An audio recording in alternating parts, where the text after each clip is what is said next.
காலை வணக்கம்.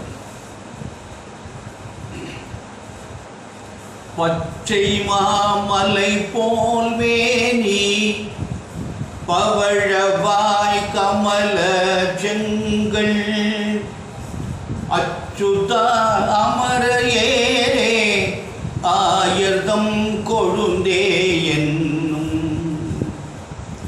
இச்சுவை தவிர யான் போய் இந்திர லோகம் ஆளும் அச்சுவை பெரினும் வேண்டேன் அரங்கமா நகருளானே.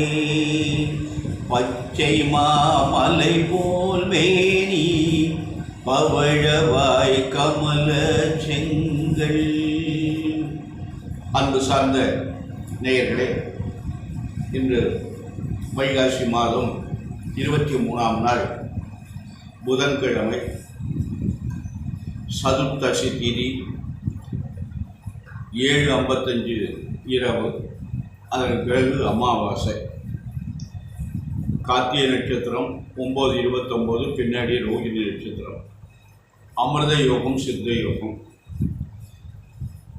புதன்கிழமைக்கு ராகு காலம் 12:1, யமகண்டம் 7-9, குளியல் 10-12, சூலம் வடக்கு. அன்பு சார்ந்த நேயர்களே, இன்று ராசி பலன்கள் எப்படி இருக்கு என்று பார்க்கிறோம். இது மேஷராசி என்பவர்களுக்கு அருமையான நாள். இந்த ராசியில் ராசிநாதன் ராசியிலேயே ஆட்சி பெறுகிறார்.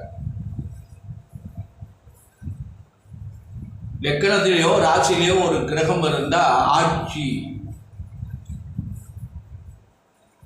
சொந்த வீட்டில் இருக்கிறார். கேந்திர பலம்னு அதுக்கு ஒரு பேர் உண்டு. அதனால செவ்வாய் ராசிநாதன் பலம் வருகிறார். அதிலிருந்த சந்திரன் இந்த ரிஷபத்துக்கு மாறிட்டார். இந்த 2ல் குரு இருக்கார். இப்போ இன்னைக்கு 2ல் 5 கிரகம் இருக்குது. 4ஆம் அதிபதி, 5ஆம் அதிபதி, 9ஆம் அதிபதி, 2ஆம் அதிபதி, 3ஆம் அதிபதி, இவ்வளவு கிரகம் சேர்ந்து. இதில் இந்த சந்திரனும் குருவும் சேர்ந்தது பெரிய சிறப்பு. 2 நாளாக சந்திர மங்கள யோகம் என்ற ஒரு யோகத்தை கொடுத்தது. இப்போ குருச்சந்திர யோகம் என்ற ஒரு யோகத்தை கொடுக்கிறது. இந்த 2 நாளைக்கு மேஷராசி என்பவர்களுக்கு அருமையான நாள். இன்றும் நாளை. ஏன்னா 2 நாளைக்கு சந்திரனில் இருப்பார். 2.25 நாள் இருப்பார் ஒரு கண்டத்தில். அதனால அவர் இன்னைக்கு நாளைக்கும் நமக்குள்ளா இருப்பார். அருமையான நாள். ராசிநாதன் பலமா இருக்காரு, 2ஆம் அதிபதி பலமா இருக்காரு, 2ல் குரு சந்திரன் இருக்காங்க, 5ஆம் அதிபதி சூரியன் 2ல் இருக்காங்க. இதெல்லாம் உங்களுக்கு ஒரு பெரிய மேஷராசி என்பவர்களுக்கு ஒரு நல்ல நாள். நல்ல காரியங்கள்லாம் நடைபெறும். கவனமாக செயல்படுங்கள் இன்றையும் நாளையும்.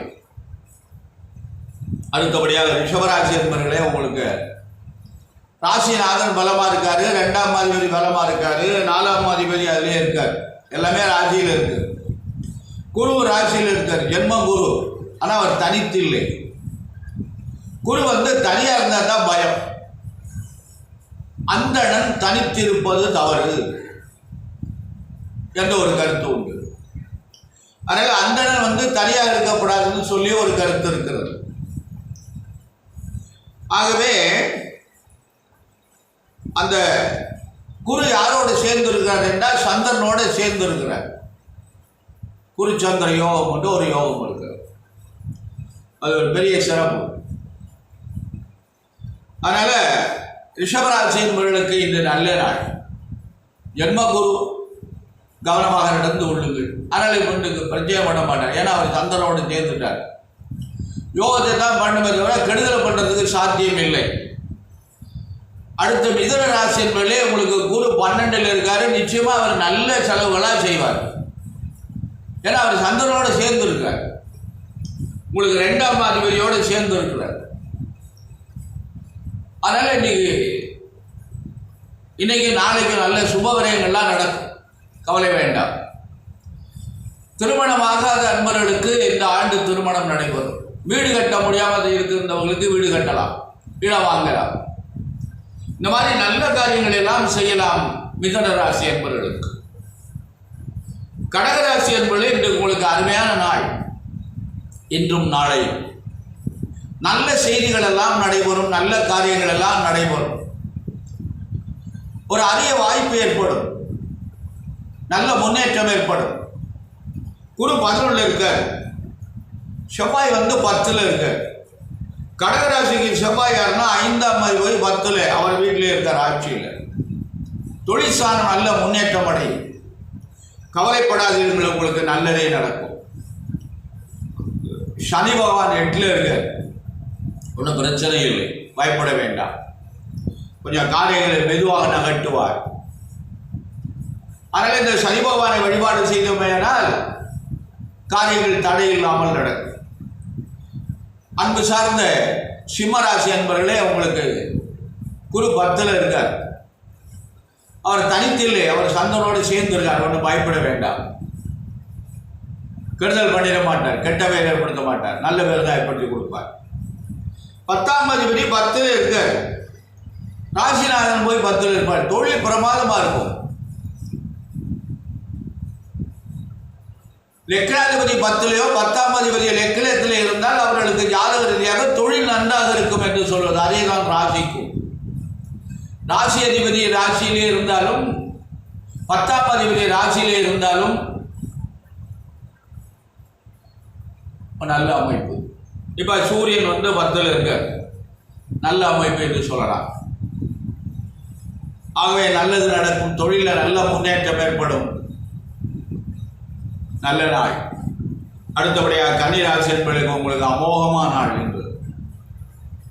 கன்னிராசி என்பதற்கு குருச்சந்திர யோகம் என்ற ஒரு யோகம் இருக்கிறது. 2 நாளைக்கு, இன்னைக்கு நாளைக்கு அமோகமாக இருக்கும். உங்களுக்கு நல்ல நாள், நல்லது நடக்கும், நல்ல காரியங்கள்லாம் நடைபெறும். சனி 6ல் இருக்கார், 6ஆம் இடத்துல இருக்கார். சனி பகவான் நல்ல இடத்துல இருக்காங்க. அதனால நல்ல காரியங்கள்லாம் நடைபெறும் என்று சொல்வது. அன்பான கன்னிராசிகளே, இப்போ கவனமாக நடந்து கொள்ளுங்கள். நல்ல முன்னேற்றம் இருக்கிறது 2 நாளைக்கு. அதனால் இந்த ஆண்டு பூரா உங்களுக்கு நல்ல நாள். துளாராசி என்பதிலே உங்களுக்கு அட்டம குரு. அதனால் அந்த குரு சந்திரனோடு சேர்ந்து இருப்பதால் ஒன்றும் பயம் இல்லை, பயப்பட வேண்டாம். கெடுத்துட மாட்டார் காரியத்தை. கவனமாக நடந்து கொள்ளுங்கள். 2 நாளைக்கு கொஞ்சம் பிரச்சனை இல்லை, அதுக்கப்புறம் தான் உங்களுக்கு காரியங்கள் தடைப்படலாம். ராகு பகவான் உங்களுக்கு 6ல் இருக்கார். துளாராசி என்பவர்களுக்கு நல்ல பலனை தருவார். 6ஆம் இடத்து ராகு உங்களை எந்த குறையும் இல்லாமல் பார்த்துக் கொள்ளுவார். அன்பான விருச்சிக ராசி என்பவர்களே, உங்களுக்கு அருமையான நாள். இந்த குரு சந்திரன் சேர்ந்து ஒன்றாக இருக்கிறார். அருமையான இணைவு, நல்ல இணைவு உங்களுக்கு. அதனால் இது நல்ல நாள். இன்றைக்கும் நாளைக்கும் அருமையான நாள். 7ஆம் இடத்தில் இருக்கார் குரு. நல்லதை செய்வார், கெடுதல் பண்ண மாட்டார், நன்மை நடக்கும், திருமணம் நடைபெறும், வீடு கட்டலாம், வெளிநாடு போகலாம். என்னென்ன முயற்சிகள் பண்ணுங்களோ அதெல்லாம் இந்த நடைபெறும், நன்றாக இருக்கிறது. அடுத்தபடியாக தனுசு ராசி என்பவர்களே, உங்களுக்கு சனி பகவான் 3ல் இருக்கார், ராகு பகவான் 4ல் இருக்கார். உங்களுக்கு 6ல் குரு போயிருக்கார். ராசிநாதன் போய் 6ஆம் இடத்துல இருக்கார். ஆனால் இங்கே அவர் தனியாக இல்லை, சந்திரனோடு சேர்ந்து இருக்கிறார். அதனால் ஒரு பயம் இல்லை. இன்று உங்களுக்கு 4ல் ராகு இருக்கு. 4ஆம் இடத்துல ராகு இருப்பது ஓராண்டுக்கு அந்த இடத்துல இருக்கார் குரு ராகு. அதனால் கண்டிப்பாக நல்லதை செய்வார். தனுசு ராசி என்பவர்களே, கவனமாக நடந்து கொள்ளுங்கள். மகர ராசி என்பவர்களே, உங்களுக்கு 7.5 பகவானுடைய காலம் இருக்கிறது. இன்னும் 2 ஆண்டுகள் இருக்கிறது. இந்த 2 ஆண்டுகளும் நீங்கள் கவனமாக நடந்து கொள்ளுங்கள். நல்லதே நடக்கும், நல்ல காரியங்கள்லாம் நடைபெறும். அந்த கவனம் தேவை. ஏன்னா உங்களுக்கு மகர ராசி என்பவர்களுக்கு 2ல் சனி, குரு 4ல், 5ல் இருக்கார். இப்போ குரு நல்ல காரியங்கள்லாம் நடைபெறும். உங்களுக்கு 5ஆம் இடத்தில் இருக்கிற குரு உங்களுக்கு நல்லதையெல்லாம் செய்வார். திருமணம் நடைபெறும், தொழில் துவங்கலாம், கடற்பயணம் செல்லலாம், வேலைக்கு முயற்சி இருந்தால் நடக்கும், வீடு கட்டலாம். இருப்பினும் 2 ஆண்டுகள் இந்த சனி பகவானுடைய தாக்கம் இருக்கத்தான் செய்கிறது. கொஞ்சம் கவனமாக நடந்து கொள்ளுங்கள். கும்பராசி என்பவர்களே, உங்களுக்கு ஜென்மச்சனி நடந்து கொண்டு இருக்கிறது. ஜென்மச்சனி பாடாப்படுத்தும், உண்மைதான். ஐயோ எனக்கு ஜென்மச்சனி நடக்குதே, நான் என்ன பண்றது, என்ன பண்ணுறது, பயப்படாதீர்கள். சனி பகவான் நல்லவர், தர்மவான், கஷ்டப்படுத்தத்தான் செய்வார். அவரை நாடுங்கள், அன்போடு அவருடைய பாதங்களில் படியுங்கள், நல்லருள் செய்வார். அடுத்தபடியாக மீனராசி என்பவர்களே, உங்களுக்கும் 7.5 சனியுடைய காலம் இருக்கிறது. கும்பராசி என்பவர்கள் 5 ஆண்டு இருக்கிறது, மீனராசி என்பவர்களுக்கு 7 ஆண்டு இருக்கிறது. ஏன்னா மீனராசிக்கு சனி பகவான் நல்லவன் கிடையாது, 12ஆம் அதிபதி, விரையத்தை தான் உண்டு பண்ணுவார். முதல் சுற்று, 2வது சுற்று, 3வது சுற்றெல்லாம் இருக்கிறது. அதில் இந்த காலங்கள்லாம் உங்களுக்கு நன்மை இல்லை. ஏன்னா உங்களுக்கு எந்த கிரகங்களும் பலமாக இல்லை. ஆகவே கவனம் தேவை, நிதானமாக நடந்து கொள்ளுங்கள். அன்பான மகர ராசி, கும்பராசி, மீனராசி என்பவர்களுக்கு சனி பகவானுடைய வழிபாடு உங்களுக்கு நல்லதை தரும், நல்லது நடக்கும். முழுவதற் கடவுள், எல்லாத்துக்கும் மூலம் விநாயகர் பெருமான். அந்த விநாயகர் பெருமான் நல்லருள் செய்வார். நான் ஓராண்டுகளாக எனக்கு நேரம் சரியில்லை, ரொம்ப கவலைப்பட்டு கொண்டிருந்தேன், என்ன செய்ய போகிறோம் என்று. நான் ஒரு வல்லவ விநாயகர் என்ற ஒரு விநாயகர் கடற்கரை சாலையில் அருமையான விநாயகர் மனைவியோடு இருக்கிறார். அந்த விநாயகரை போய் இந்த மாதம் சதுர்த்தி அன்றைக்கு, சங்கட சதுர்த்தி அன்றைக்கு தரிசனம் பண்ணிட்டு வந்தேன். ஒரு நல்ல வழியை காட்டியிருக்கிறார். என்ன செய்ய போகிறோம் என்று கவலைப்பட்டு கொண்டிருந்த ஒரு மனதுக்கு ஒரு நிம்மதியான ஒரு நல்ல பாதையை கடைசி வரையும் கவலை இல்லாமல் இருப்பதற்கு ஒரு வழியை காட்டியிருக்கிறார். நான் பொருளாதாரத்தை பற்றி கவலைப்படவில்லை. அந்திம காலம் நிறைவாக இருக்க வேண்டும்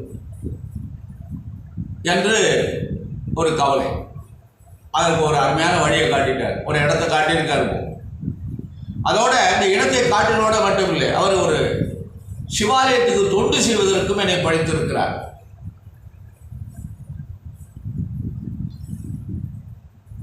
ஒரு நல்ல அருமையான சிவாலயம், ஒரு நேரம் தான் பூஜை. இப்ப அந்த பூஜை செய்ய போறேன். இந்த இறைவனுக்கு நாம் பணி செய்வோம். 2004க்கு அப்புறம் நான் அந்த இறை பணி செய்யவில்லை. இப்பொழுது இன்னும் ஒரு வாரத்தில் ஆரம்பிக்க போறேன். இதுக்கு காரணம் யார் என்றால், இந்த வல்லவ விநாயகரை நாம் தரிசனம் செய்வதனுடைய பலன் தான் ஒரு நல்ல வழியை காட்டியிருக்கிறார். அதாவது மனசுல கவலை இல்லாமல் இருந்தாலே எல்லாம் நல்லா நடக்கும். என்ன பண்ண போறோம்னு கவலை இருந்ததுன்னா உடம்பை வீக்னஸ் ஆகிடும். அந்த கவலைக்கு ஒரு முற்றுப்புள்ளி வைத்து விட்டார். ஆகவே அன்பான நேயர்களே, உங்க விநாயகர் பெருமானுடைய வழிபாடு மிகவும் சிறந்தது. விநாயகர் அகவல் பாராயணம் செய்யுங்கள். விநாயகர் அகவல் ஔவையார் அருள் செய்கிறது, அருமையான அகவல். அந்த விநாயகர் அகவலை தினசரி நாம் பாராயணம் செய்தோம்னால் எல்லா கஷ்டமும் தீர்ந்துவிடும், எப்பேற்பட்ட கஷ்டமும் தீர்ந்துவிடும். எல்லா தெய்வங்களும் விநாயகரை தொழுதுவிட்டு தான் மற்ற காரியங்களை ஆரம்பிப்பார். எந்த காரியம் பண்ணாலும் விநாயகரை வணங்கி தான் பண்ணணும். அவரை வணங்காமல் செய்தோம்னா அந்த காரியம் நடைபெறாது, நிச்சயமா நடைபெறாது. எது பண்ணாலும் மஞ்சள்ல பிள்ளையாரை பிடிச்சி வச்சு பூஜை பண்ணிட்டு தான் பண்ணணும்.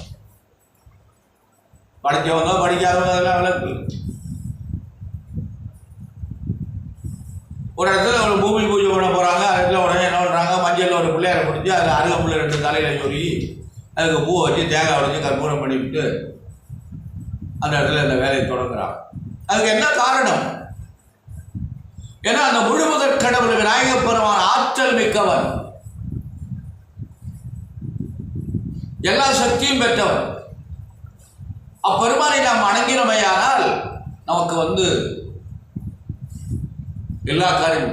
சங்கடகர சதுர்த்தி, அந்த சங்கட சதுர்த்தி அன்றைக்கு அந்த விநாயகப் பெருமானை நாம் பணிகின்ற பொழுது எல்லா விதமான சங்கடங்களும் நிவர்த்தி ஆகும். அதனால சங்கடகர சதுர்த்தி. ஆகவே இந்த விநாயகப் பெருமானை வணங்கி எல்லா கஷ்டங்களிலிருந்து வெளிப்பட்டு, இந்த ஏழரை சனியுடைய தாக்கத்திலிருந்து வழிபட்டு, நம்ம கிராமத்தில் இருக்கோம், ரொம்ப தூரம் 15 கிலோமீட்டர் 10 கிலோமீட்டர் போய் அர்ச்சனை பண்ண வேண்டாம். உள்ளூரில் அரசமத்தில் பிள்ளையார் அங்கே போய் சாமி போடும். அந்த பிள்ளையாருக்கு விளக்கு போடும். பூஜைக்கு ஒருத்தரும் ஆள் இல்லை, ஒன்றும் கவலைப்படாதீங்க, நீங்களே அபிஷேகம் பண்ணணும். எண்ணெயை சாத்தி விட்டு 2 கூட தண்ணை தூக்கி கொடுங்க, ஒரு வஸ்திரத்தை கட்டுங்க, சந்தனம் போட்டு கொடுங்க, பூவை போடுங்க, ஏதாவது 2 வாழைப்பழத்தை வாங்கி விட்டு நைவேத்தியம் பண்ணிட்டு சாமி விட்டுவாங்க. நிச்சயமாக உங்களுக்கு அந்த விநாயகப் பெருமான் நல்லருள் செய்வார். அன்போடு பக்தியோடு நீங்கள் செய்கின்ற பொழுது அது உங்களுக்கு நல்லது கிடைக்கும். எல்லாரும் நல்லருள் பெற்று நலமுடன் வாழ எல்லாம் அல்ல அந்த முழுமுதற் கடவுள் விநாயகப் பெருமானையும் அன்னை பராசக்தியும் பிரார்த்தனை செய்து நிறைவு செய்கிறேன். நன்றி, வணக்கம்.